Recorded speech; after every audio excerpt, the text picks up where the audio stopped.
Megan. Board Member Williams. Board Member Barnes. Board Member Mata. Present. Chairman Guerrero. Present. We please stand for the invocation.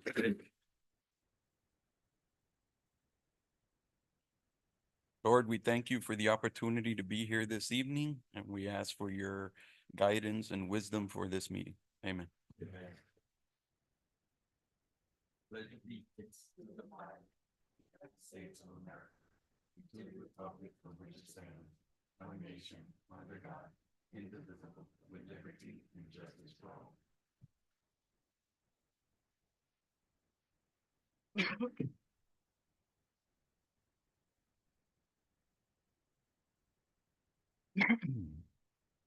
Okay, can we get a motion for the approval of the minutes for the planning meeting on the 3rd? Move it. Second that. Roll call. Board Member Hibbert Smith. Approve. Yes. Yes. Board Member Dominguez. Yes. Board Member Mata. Yes. Chairman Guerrero. Yes. Minutes approved. Okay, can we have item number 1? A resolution of the City Commission of the City of Opa-locka, Florida, providing approval of the special exception request for the operation of a place of religious worship at 3400 Northwest 135th Street, Building B, and identified by folio 08-2128-003-0340 in the BO zoning district, providing for incorporation of recitals, providing for an effective date. You.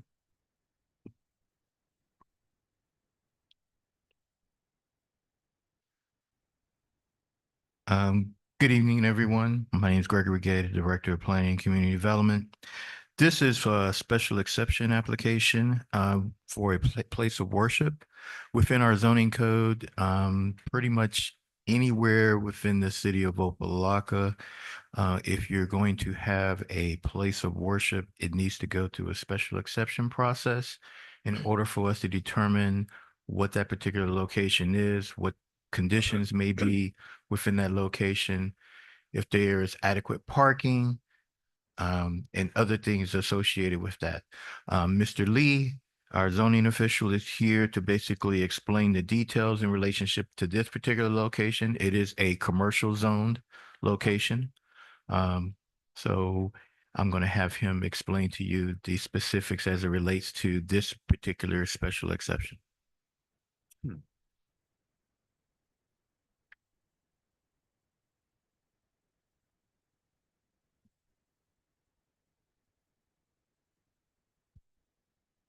Okay. Good evening, Gerald Lee, zoning official, City of Opa-locka. On this item, as Mr. Gay stated, it is for a place of religious worship.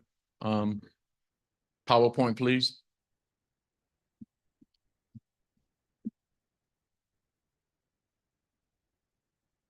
Okay, next. As the attorney has already identified, this is the legislation that's before you. Next. The subject property is approximately 71,874 square feet, according to Miami-Dade County. We're only looking at using Building B for this use. The zoning district is BO, which is an office zoning for the most part, and this is pretty much within that same use and category. So it's not a problem. When you look at the zoning code allows for places of religious worship in this zoning district, so it's not an issue. And the applicant is just asking to have their church operation be here. The land development regulations, next slide, please. Talks about religious institutions. Thank you. talks about religious institutions requiring this kind of review for a special exception to be approved in the district. Special exception review requires the following criteria be examined. Next slide, please. That it has to be in compliance with the city's comprehensive plan. It has to be consistent with the character and purpose of the zoning district. The size, shape, and character of the property are suited for the proposed use. There has to be compatibility with the existing uses that are near the property. This use should not adversely affect the development of the general neighborhood or the district. 6 is will not generate vehicular traffic or create vehicular circulation or ingress and egress problems or parking demands that have an unfavorable impact on the surrounding properties when compared with the permitted by right items in the same district. Next slide, please. It also has to have the potential for fire and or other equally or greater dangerous hazards. It can't present any of those in the district. It will not create unfavorable environmental impacts or surrounding uses such as noise, smoke, glare, fumes, water pollution, so on and so forth. 9 is this use has to be consistent with the existing and planned pedestrian and vehicular circulation adjacent to and near the property. And the site is adequately served by essential public services, for instance, water, sewer, drainage, and that it won't put undue burden on the infrastructure. Also, special exception review requires that this use will not adversely affect any site or feature of historical, cultural, natural, or scenic importance. And lastly, will not be contrary to the public health, safety, welfare, provided that a denial based exclusively on this language shall include explicitly findings regarding the way in which granting the special exception would be contrary to the public health, safety, and welfare. In other words, we should not approve something that's going to adversely affect the operations of this operation or the other operations that are within the vicinity. Next slide, please. Next slide, please. This gives you an idea of where this is. I don't know if anybody went to the property, but it's at 3400. There's a building A and a building B. Building A is a school. And the building to the west of it is building B. That's where this church operation would be. The north end of the building would be for the actual sanctuary and the services and those kind of things. And the second part to the south would be where they would have office operations and church administration to operate. Okay, next slide, please. Along the lines of dealing with compatibility to the area, the zoning district that this is in a BO zoning district. And this illustrates where the BO is and what kind of zoning districts are surrounding it. So there are other BO zone properties adjacent to it on the same side of the street, but on the north side, there are B1 zone property. So it's commercial on both sides of the street, lower intensity commercial and then higher intensity commercial. Now to the rear of it are industrial uses, but this is somewhat insulated with commercial uses and residential uses around this site. Next slide, please.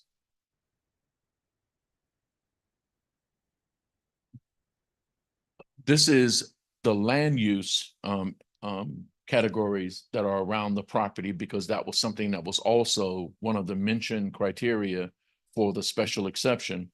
And as you can see, this property is in a civic land use, And then there are residential land uses to the south of it and commercial land uses to the north of it.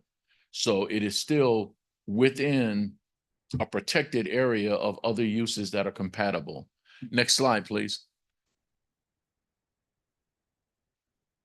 In so many words, all of the criteria that we've mentioned, none of which this particular use is in contradiction of, and it is our examination of these points of information that it does not contradict, provide difficulty, or bring about an incompatible use to the area, given the other things that are operating nearby.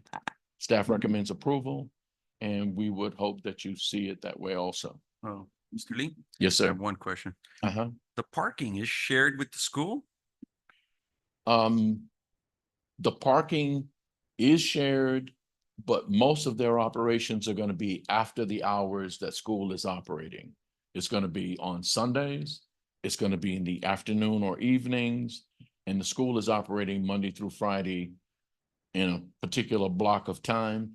The small use of the administrative facilities to the south end of Building B, they may be operating Monday through Friday, but we're talking about an area that has probably 50 parking spaces that are available exclusively to the church that would be for them to use during the day. And then on the weekend, they could use the entire property. Hmm. So it won't be, they won't be competing for parking based on the times that they're going to be available and using So it. then we won't have services during school hours. No, sir. No, sir. That's what they have said. Yep. Any other questions?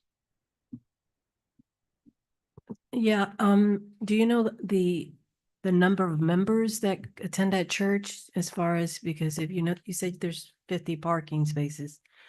Is there gonna be enough parking for the church?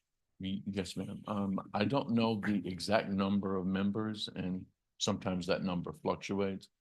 But they have more than 100 parking spaces when the school is not open. I was saying 50 because in the area adjacent to Building B, there's 2 rows of parking that stretch the whole property out to almost 135th Street that would be exclusively for their use and would have nothing to do with the school.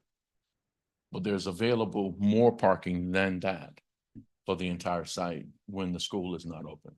So there's only a school there, and the space where they're gonna use is empty right now, correct?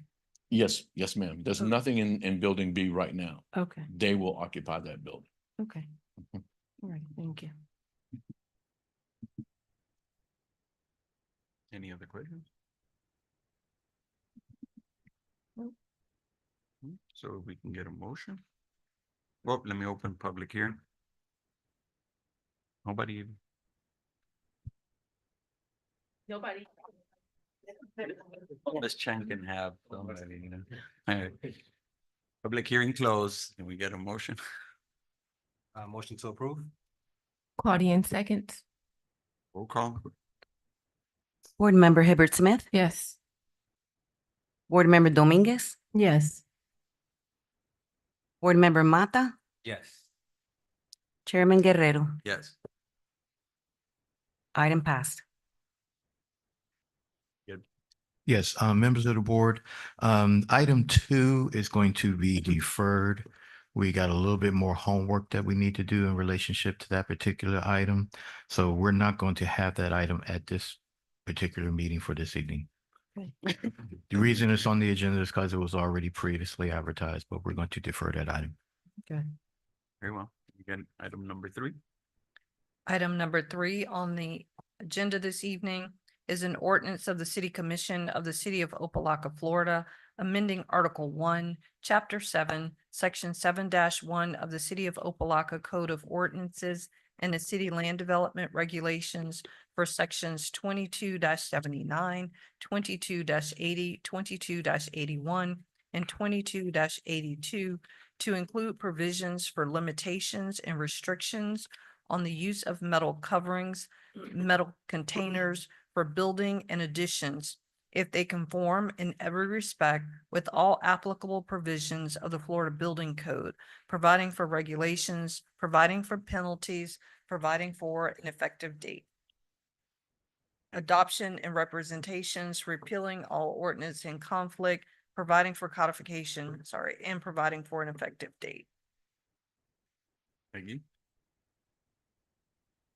Members of the board, this is a very interesting application that we're bringing before you this evening. It's basically looking at an opportunity to where businesses can utilize shipping containers, for lack of a better phrase, to be utilized for storage and or office activity. One thing we have noticed, and we did receive an application looking to do this, is that there are some businesses that occasionally have to expand their operations beyond the footprint of the building that they exist in.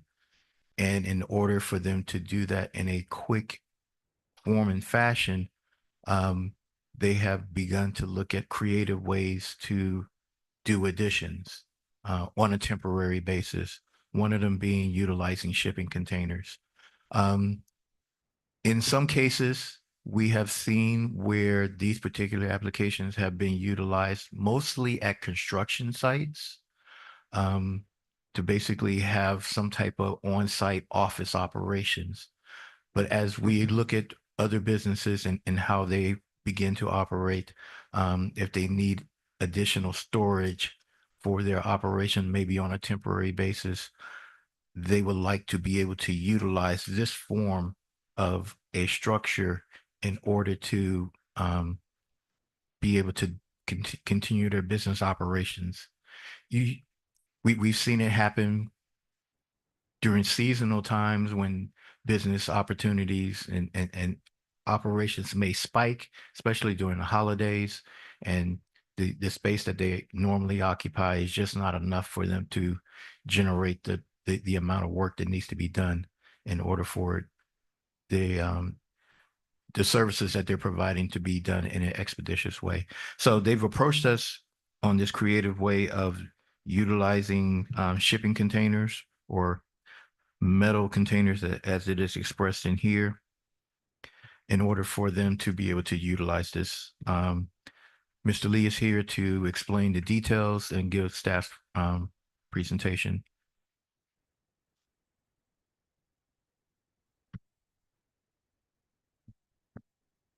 Gerald Lee, Planning and Community Development Department zoning official. As has been explained already by Mr. Gay, this is the repurposing of, next slide, the repurposing of shipping containers. And it's not to just blanketly bring a container to a site and then just use it as is. It is to use the elements of that shipping container, sometimes to modify the insides, sometimes to do things to the outside, but to manage it based on the Florida Building Code, where it is already established. Bless you. Where it's already established that shipping containers can be integrated into new development based on the zoning, on the building code, Florida Building Code, not just drop a container and then start doing some things. You still need to pull a permit. You still need to follow what the building code requires with the use of that container. So it's not just people start putting containers on their residential property or their commercial property without any other review. Bless you. But within what is required by the building code, they would follow that. Now, none of that opportunity has been in the city's code. This is an amendment to the code to allow for what is already in the Florida Building Code, that the city residents and businesses can take advantage of that. God bless you. So as it relates, like I said before, this is the repurposing use of new and used shipping containers, which is a multi-billion-dollar business, of course. And these containers are regularly repurposed, God bless you, repurposed and converted into what the Florida Building Code allows for residential use and for commercial use. The city of Opa-locka allows containers to be used in industrial districts already, but there was no information, no allowances, no code permissions given for the use of containers in residential districts or in commercial districts. That's what this amendment is reaching out to try to do. In the first place, the primary advantage of using containers is that, number one, they're hugely available. There's tons of them all over the world. Anybody can find a container. It's not a problem, and they come in multiple sizes. Secondly, they're usually used in the industrial districts for safety and for security. Oftentimes, you'll see a development begin, and because they don't want equipment stolen, or they want a safe place that they can keep office equipment and other things that are valuable, they put it inside a container and it's always protected. There's a lot of strength, and it's very, very mobile. You can move a container from one end of the property to the other as you build or as you get things done on the site. So it's lots of mobility. And then the other thing is, it can also be a faster way to do your development. There's a certain amount of speed that's available if you're only retrofitting the inside and joining that container to a foundation on the ground, and then retrofitting the inside, and you can be finished a lot sooner than building from the ground up. The other thing is, the manufactured containers are very, very stackable and easy to make multiple levels, and you can build based on how you want to configure it as long as you plan it out. Next slide, please. The Florida Building Code, as I said before, in the sections that it refers to are listed here, where they already have allowed for steel containers, metal containers to be used in construction. And so as long as any new development adheres to what the building code allows and requires, then we're supporting it and giving new permissions. Can you change in one more other slide? districts. In other districts. Okay.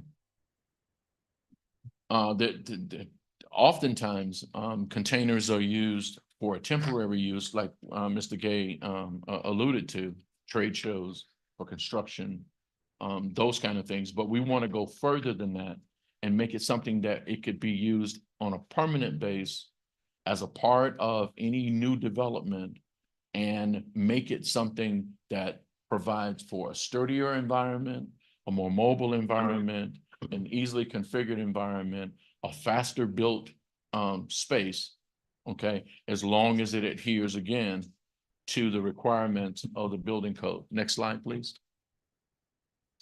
This is an example I wanted you to notice, that those are all containers and looks kind of rough on the outside, but the safety, the viability, and the speed with construction that's there may make it that the return on investment might be greater, and that now the city is coming to the place that other cities have already come to allow this kind of use as a raw material in construction.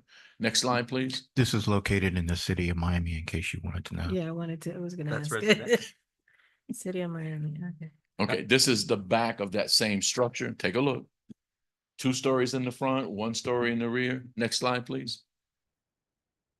When you look at the inside, we had many photos. I didn't want to just fill you with those, but if you look at it, the inside looks just like any other house that you ever gone to.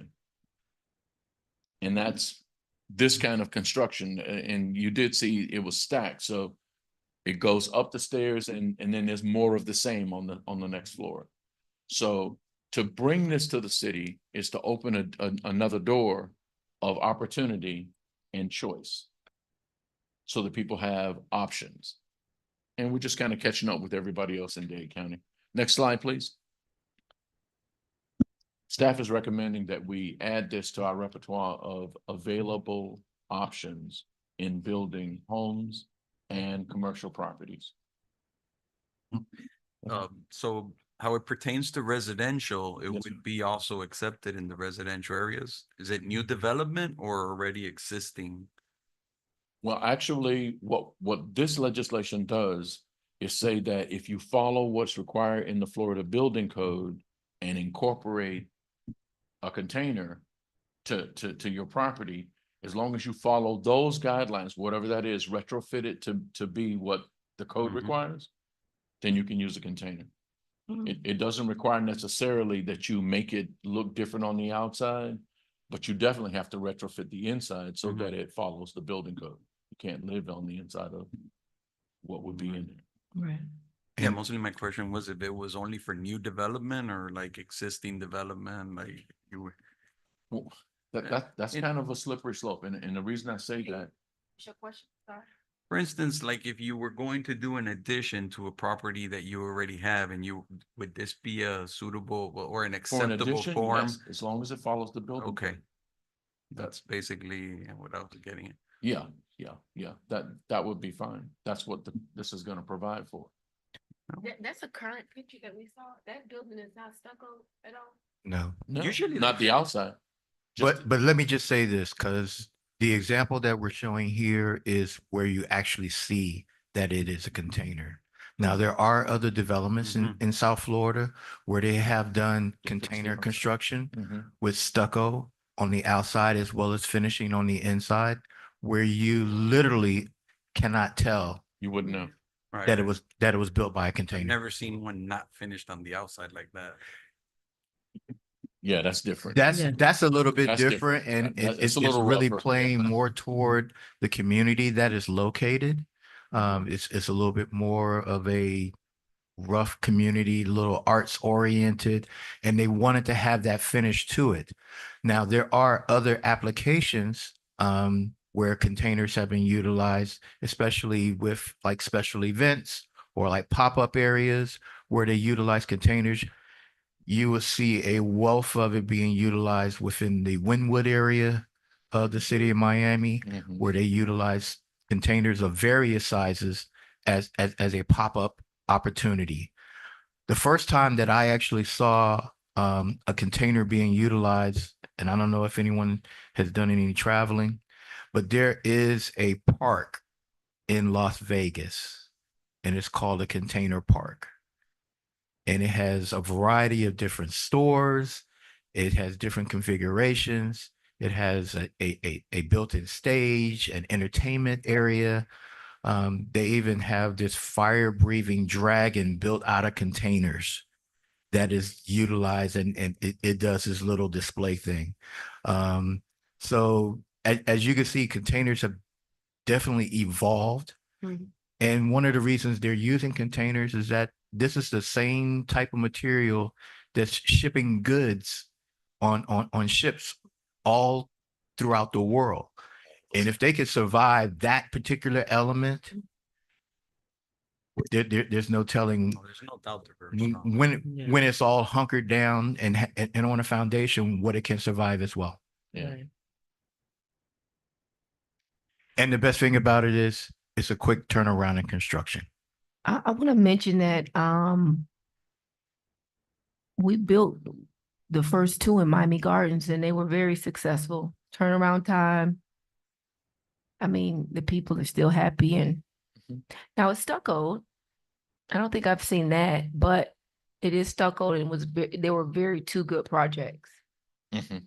And the cost was significantly different. I mean, Yeah, on 37th Ave. Right? yeah, Yeah, I know the house. I Mhm. saw it going up, but they stuck with it. It looks just like a house. yeah. Mhm. And then 154th. Right. Mm-hmm. But up in Henry County, they do that a lot in the more rural areas, but they do porches all around it. I mean, it's nice. Really. Really nice, yeah. Mhm. You want to have a public? Oh, Are yeah, you done? I'm done. public hearing.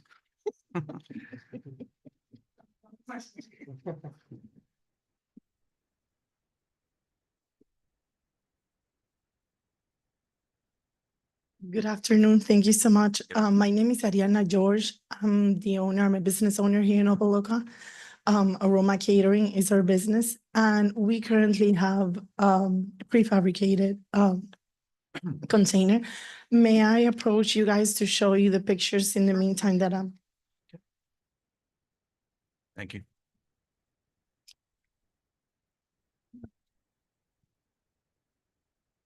Thank you.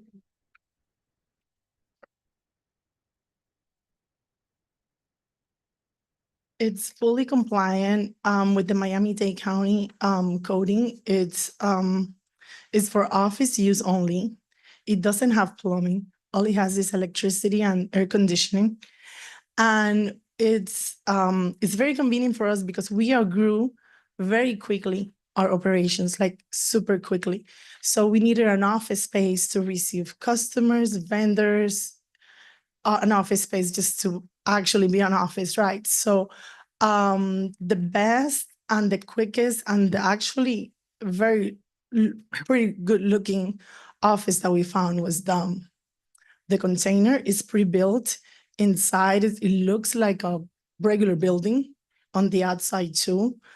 And as you can see at the end, the last page, it shows like the entire property of the company. So it actually blends in with the actual building. If you can see it. We are in the process of the permit, but because there's no coding in the city for containers, this would be a really good opportunity to get the permit. So you'd be the first. Yeah, I'd have the honor to. Okay. Thank you. Thank you so much. Any questions? Public hearing closed. Get a motion? I set the motion to approve the new coding in the city. I second it. Roll call? Board Member Hibbert Smith, Yes. Board Member Dominguez, Yes. Board Member Mata, Yes. Chairman Guerrero. Yes. Item approved. Well, congratulations in advance. The next item on the agenda is an ordinance of the City Commission of the City of Opa-locka, Florida, amending ordinance 15-31, land development regulations, Article 4, Section 22-101 for the historic downtown Opa-locka district to increase building heights to 10 stories, providing for codification, providing for severability, providing for an effective date.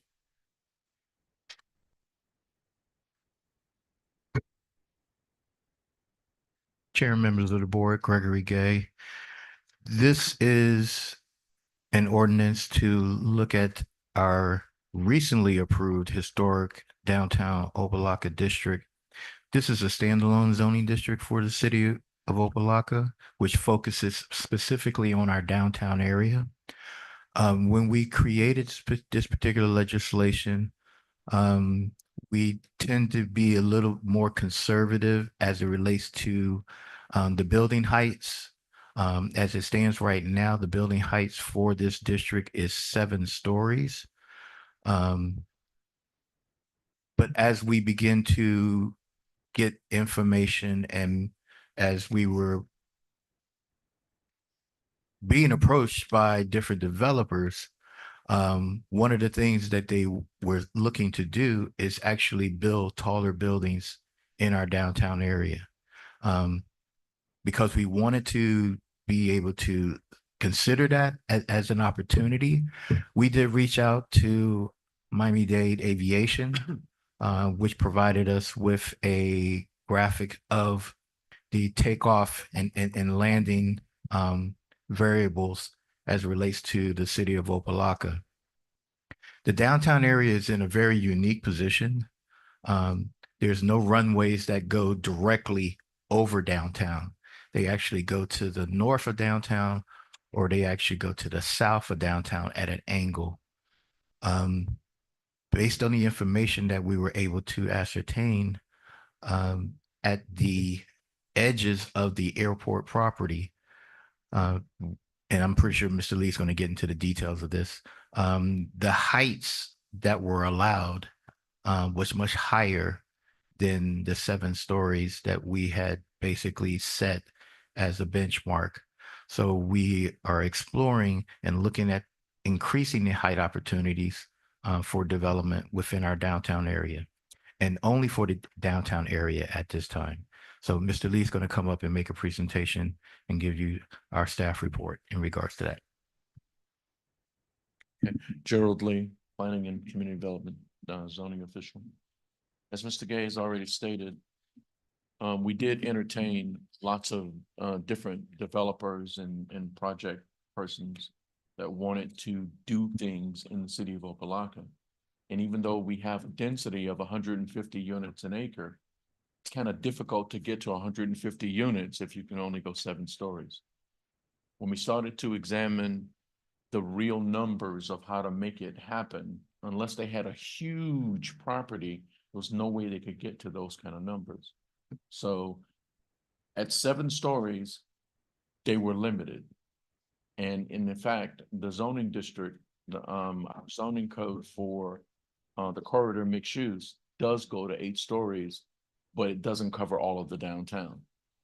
As Mr. Gay said, this is a standalone zoning, and we need to start to market it that way and get everybody on board with what the zoning district actually allows, because then you stop dealing with the underlying zoning, because all of it is HDOD.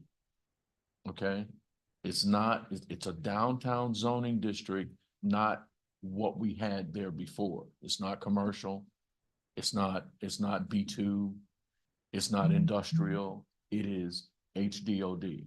And so within the HDOD, the downtown zoning district, Opa-locka, historic Opa-locka downtown district, within that area, we want to increase the heights so that the development that needs to happen to bring about mixed use and to make this a destination instead of a pass-through needs to happen so we can bring more people and more services. As I look at the document, next slide, please. We wanted to provide consistent zoning regulations, and we wanted to redefine the city center, the downtown, so that we could revitalize underutilized areas and improve this segment of the city.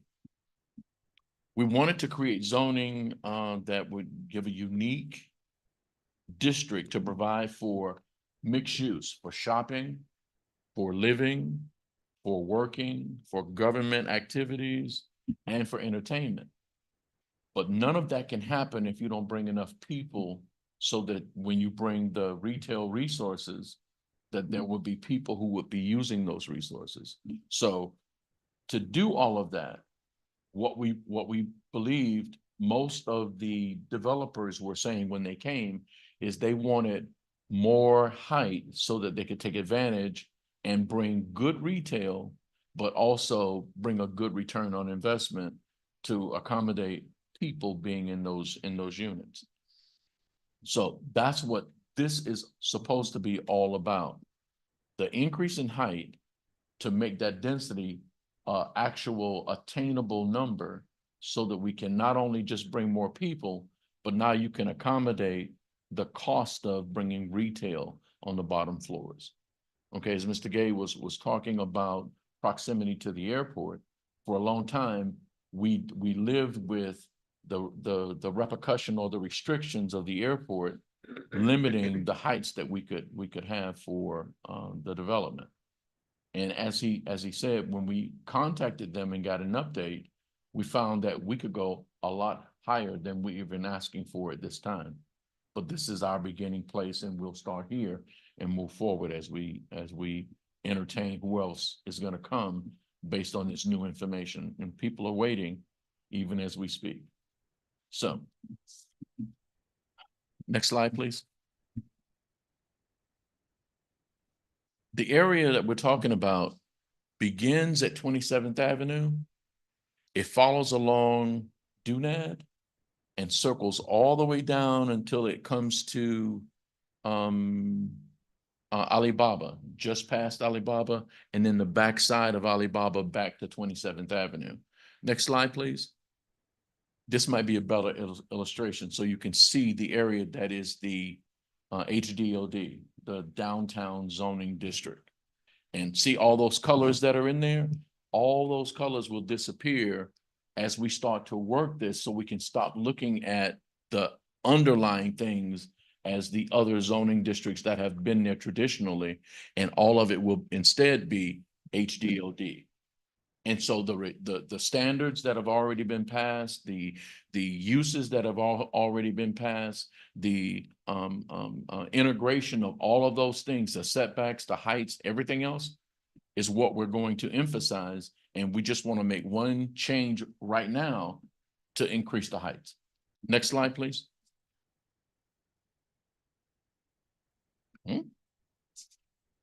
Next slide, please. That's it? No. Okay, anyway. Run it from the same one. Okay. That's it for our presentation. Staff recommends approval. If you have any questions, please let me know. So the density parameters are not changing. It's basically what we're looking at is the height requirements to be able to more easily Reach that. reach that. Yeah, because if you're stuck with 7 stories and you don't have a Difficult, huge yeah. property, Mhm. then you may only get to like 110, 120 units in that acre. And how, more or less, how high are we talking here? On average that you've heard? 10 stories, 120 feet, I think. About 120 feet, yeah. The height limitation that we've been given based on the graphics from the FAA was up to 125 feet. So it's really something that can be varied depending on what the developer is seeking to build. If he's looking at strictly residential, he may decide that he wants to do a 9 to 10 foot floor plate, which is basically the height from one floor to the next floor, as his, as part of the design. So can you possibly achieve something that might be a little bit taller than 10 stories as long as you're within that 125 maximum? You could. Also taking consideration, we're looking at mixed use development, which has a tendency to have a higher floor plate for the first 2 floors. And then if you integrate a parking garage into that, parking garages have a tendency to have a lower floor height, because basically you're just using it for storage and mostly for small vehicles. So, and then you do your residential up above that. So 10 stories is pretty much what would be the equivalent for the most part. Is really dependent on the design and the criteria for development that the developers wish to seek. Any other questions? I mean, and this is in writing where the FAA or whoever said that we can go up to 125? Yes, It's in writing. yes, we have maps that give height and distance and direction and angles. Okay. Now, I must say, and I'm glad you asked that question. Even though we're increasing the height opportunity, at the same time, the FAA does have the requirement for them to review plans as it relates to the height to make sure that it meets those particular criteria for that particular height based on their regulations as well. So they still get a bite at the apple and they have a say Okay. That's as to good. the height opportunities. Yeah, because I wouldn't feel comfortable going above 10 stories because you're taking a chance there. The limit is 125 and you have 10 stories. We're over 10 stories, You don't want a plane to miss that apartment complex or, you know. Planes turning around and. Yeah, but still, you know. But as I was saying, They if don't fly over we watch how the planes take off, and for the most part, all the time. they don't fly over our downtown area. No, They fly to the north or they fly to the south at a 45-degree angle at a 45-degree angle. at the south, yeah. Even the military planes. And we've seen, whenever there's something happening at the Dolphin Stadium, or if they're doing the military activities over on the beach, Air We- shows. the air shows. Yeah. We've seen them do all types of maneuvers. Yeah. And for the most part, the FAA still has a say over the height that a building can be built. Okay. Yeah, the developer would have to go through the process with them to get the final. They would. Yeah. So Yes, sir. that's- They would. In fact, that's a part of our spiel when they come in for development and to find out what zoning and whatever else, we let them know that they need to go through that process, and they usually come back with a letter that supports doing the development. So Any other questions? We can get a motion. Mr. Chair, just Yeah. one comment before the board members make a motion. In the ordinance, there's still one typo here in the 8th whereas clause. The language actually says 12 stories. And we will get this changed before it goes to the commission. That should have said 10 stories. Thank you for catching that. I didn't see that. Thank you. So the motion would be for including the change in the language. Yes, and that whereas clause to make it consistent with the title that it is 10 stories, not 12.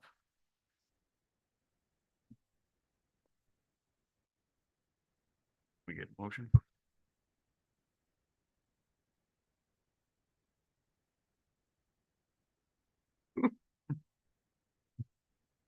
Motion to approve.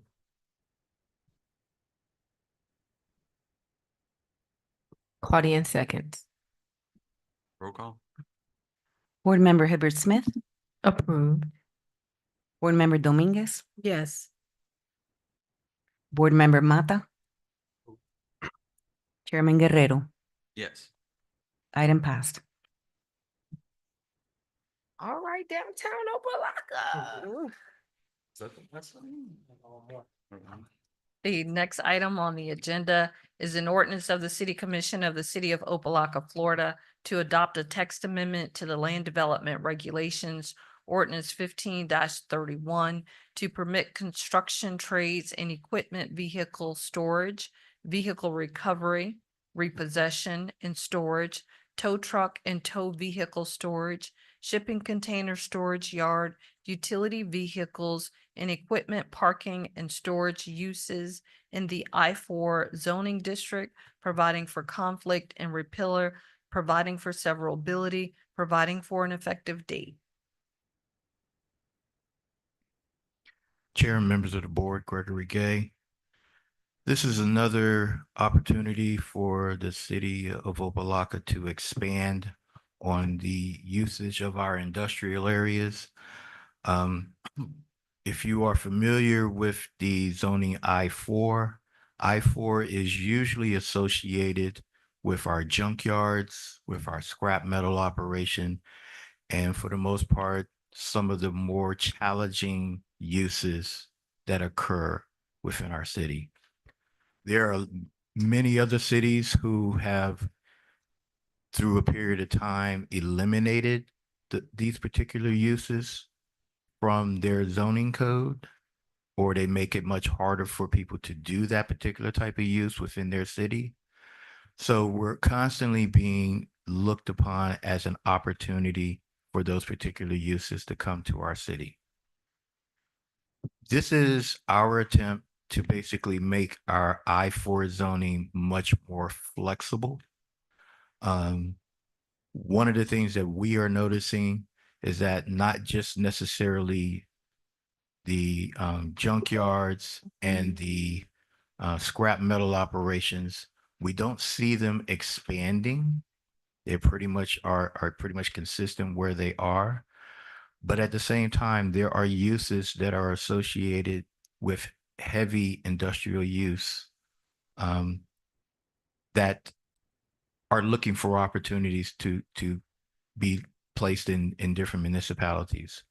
We see a lot more opportunities for logistic operations. We see a lot more opportunities for the storage of vehicles that may have been towed or picked up for whatever particular reasons. Not damaged vehicles, but just vehicles that just need to be placed somewhere for a period of time, maybe even for insurance purposes. Because of this particular type of use and because of the increase in logistic operations, we wanted to see how we could expand the I-4 use to have these particular uses. And in some cases, these uses are a much more health conscientious use. It's a slightly cleaner use versus the junkyards and the scrap metal operations. And it doesn't have as much of a impact on our infrastructure overall. So we are looking to expand those particular uses in the I-4 so that we can have these additional uses that are seeking opportunities potentially come to our city. Mr. Lee is here. He does have a presentation that goes into the details of this. But as the title says, we're looking at expanding opportunities for storage of vehicles, recovery of vehicles, logistic operations, as well as storage of materials as well. We're trying to revamp our I-4 and making it much more integrative as it relates to the uses and not just be known as a location for scrap metals and junkyards. Mr. Lee? Gerald Lee, Planning and Community Development, zoning official. Mr. Gay's done a great job of explaining exactly what I was going to say. We'll say no thunder. Okay. The main point that he was making is we're expanding uses in the I-4 zoning district. But God knows, 20, 30, 40 years, the only thing that happened on Cairo Lane and Alexandria Drive and the south end of Port Said Road has been salvage operations, junkyards, used auto parts, scrap metal facilities, the shredding of cars, the compacting of cars. That's it. We're at a place now where Durham is more interested in having uses that comply with their code, state codes, federal codes, and some of those things can't be easily met by the businesses that have operated there for the last 20 years. With our understanding of that as an issue, it is in our best interest to expand the use space in this area and bring some uses that, number one, are cleaner. Number two, can comply with the Durham requirements that meet federal regulations, that aren't contaminating the soil, that aren't poisoning the water, that aren't providing shredded pieces into the air for the people that live in that neighborhood to breathe in, so on and so forth. So what we did was we examined some uses that are somewhat taken back from the main road of uses, but that are a lot cleaner, but they need space, they need an area that they can operate in, and they need lots of property. Well, those uses are the uses that we have reached out to amend the code to allow. And those uses, go to the third slide if it still works. Yeah, right there. Construction trades and equipment and vehicle storage. So many different aspects of construction needs vehicles to be stored, equipment to be stored outside on the ground, sometimes on stands, sometimes on scaffolds, sometimes on stands. They just need space to put equipment. They need vehicle storage, and they need an office, and then a logistic area where they can do repairs on their vehicles, and then they go out and do work and then come back in. All of that can be accommodated on any of the properties in this area if we approve this. Vehicle recovery, that's the repo guys with the tow trucks. They go out, they get the cars. They only want to keep them until somebody either makes it good by payment or the bank takes it back and then puts it back out for sale, but they need space to do that. That would be a great thing to be in this area. Low contamination, low contamination to the air or water or anything else, and it gives us a new use. Shipping container storage. That's just another area to just bring 500 containers, stack them at a certain level, lease them out to people, sell them to others, and still do a business. But what are they going to do to the air or the environment? Almost nil. Okay. Lastly, utility vehicles and utility equipment. That's FP&L, Mabel, cable companies, any of the companies that put in underground infrastructure, whether that's a plumbing company or electrical company, a computer company, they need space and they need area to put the equipment, to keep the vehicles, to run the office, and still go back and forth. All of these things pretty much fit with the same kind of uses and would be like a godsend to an area that has always been a heavy contributor to poisonings in the ground, a heavy contributor to poisonings on the runoff that comes off that property that goes to the canal, and definitely a contributor of poisons in the air because the shredding cars, the dust is flying. You know what I'm saying. So we recommend these changes, these amendments to allow better use in that area and expand a base that will help the city attract more businesses to do business in Opa-locka. We recommend approval. We have a couple of those uses now that are, I'm not sure the zoning, but doesn't look industrial. What would happen to the current uses where they're storing vehicles and construction equipment where it is an industrial? If we approve and now would that be non-conforming or would they be grandfathered in? No, sir. We're not changing the zoning districts where they're already allowed. Mhm. We're expanding where it can be. Okay, and as far as the metal recyclers and all the contamination that's already existing there, if they were to try to change the use, won't they have to deal with the mitigation of the contamination? Yes, sir, they will. They will. Which is what they're already being case. forced to do now. Yeah, Durham is on them. Durham, they have to renew their license on an annual basis. Durham does their inspections on an annual basis.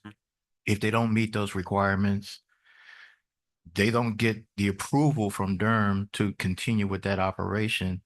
And at the same time, the city is not supposed to issue them a business license.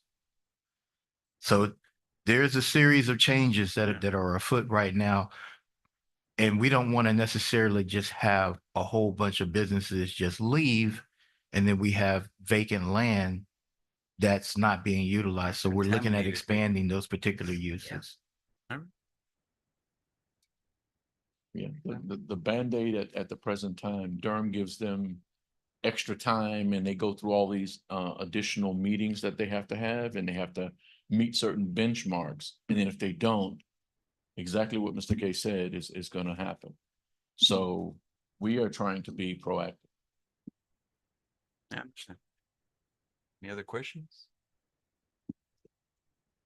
I just have a question. How many of these new businesses that you're trying to allow to get in are currently in the Kyra Lane or Alexandria Drive that are currently tow trucks,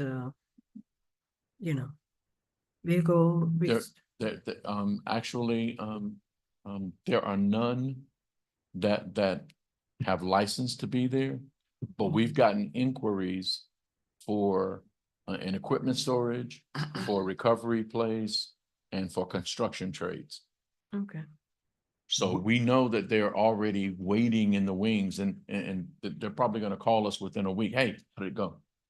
Where are we? Yeah, we've received inquiries as it relates to this particular area. And with a lot of these particular businesses, they need at least 2 to 3 acres. Right. Acreage is very precious Yes. as it relates to being able to have this particular type of business. And some municipalities don't have that large amount of contiguous acreage and to do that.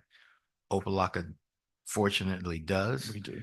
And this is where we see an opportunity to basically change the dynamics of the this particular area of the city.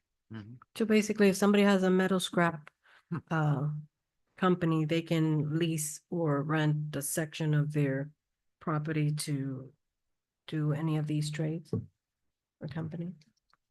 They could rent part of it or they could rent the entire thing. It depends on what type of operation it is. If that Okay. operation needs an acre Right. in order to do business, 20,000 or 15,000 square feet is not going to be sufficient for them to lease that from the property owner. Currently, what zoning does this type of use fall under? What minimum zoning? What minimum? The storage and the I2? equipment? I2, Mhm. yeah, I2, Mhm. I2 and maybe I3, Yeah, depending. There's Which- a couple of Because places. sometimes Yeah. they store the equipment inside a wholly enclosed building and park the vehicles on the backside of the property. And they get away that way, but this is all outside and it's not a problem. Because I-4 seems like a good fit for that type of use, but some of the other industrial, they're a It'd be little out of difficult. place. It'd be difficult. Yeah, this is actually part of our cleanup to try and Mhm. get some things moved around as it relates to the zoning code itself. We know that there are businesses that are out there that have been operating over a period of time. They may not be in the best location. The zoning may have changed over a period of time and they basically have become a legal non-conforming use. Mhm. We still want to be able to give them an opportunity to take that particular use and possibly relocate it to another portion of the city, which is much more suitable for it. That would be good because even though they're cleaner, it's not pretty where it's at. Because it's close to residential, right? Mhm. Correct. Mhm. No, you got a big excavators right there next to it. But I get it. It's a good idea, I-4. That's it. That's it. If you look at this last slide, that's the entire area that is listed as I-4. So if you look at how big that is, that's what we want to get occupied with new uses, and kind of let the market drive it. If somebody can't qualify and clean up based on what Durham is requiring, somebody else can just come in and they're not going to be contaminating. They're not going to, they're going to be a better fit. So maybe a lot of businesses are going to change in that area, but that's the area we're talking about utilizing this. No, eventually that's exactly what's gonna happen. The ones that can't pay for all the cleanup and all they move, and then there'll always be the other ones coming in. That's it. So Okay. staff recommends approval. Thank you. Any other questions? Anybody want a motion? I'm pretty sure. Public hearing? Public hearing closed. I'm taking my cue. Claudian approves. Second. Roll call. Board Member Hibbert Smith, Yes. Board Member Dominguez, Yes. Board Member Mata, Approve. Chairman Guerrero. Yes. Item approved. Thank you very much. Unless we have some type of special items that need to be brought before this board, I think this is going to be your last PCAB for 2024. Yeah. No I- way. I don't We've anticipate, got to get at somebody on this the books time, for I do not December. anticipate that we will have a meeting in December. We understand how the holiday months can be very precious as it relates to time and family. So we're hoping that you will have an opportunity to take some time off, enjoy your family, enjoy your loved ones, and we can bring you all back again in 2025. Woo, woo, woo, woo. So this year's been a great year in the city of Opa-locka? A better year? It's Uh, been an interesting year. It's been a challenging year, Challenging? but year? we have made some improvements. And matter of fact, one of the things that we'll probably do in 2025, we'll do a year in review so we can let you know how this particular board has had an impact on development within the city of Opa-locka during the 2024 year.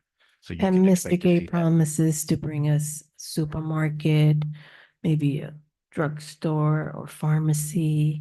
Yeah, Did you say promise? yes. I've been asking for the past 3 years, so Okay, no more apartments for now. that's coming from board member Audrey Dominguez. Yes, yes, yes. Mr. Gay did not promise. Well, I'd just like to say that I enjoy coming here and spending my time with the city of Opa-locka. And although there are challenges, there's a lot of progress. People are wanting to come to the city, live in the city, and that means a lot. So, peace out. Thank you. Happy New Year, Merry Christmas. That's it. We adjourn. Thank you.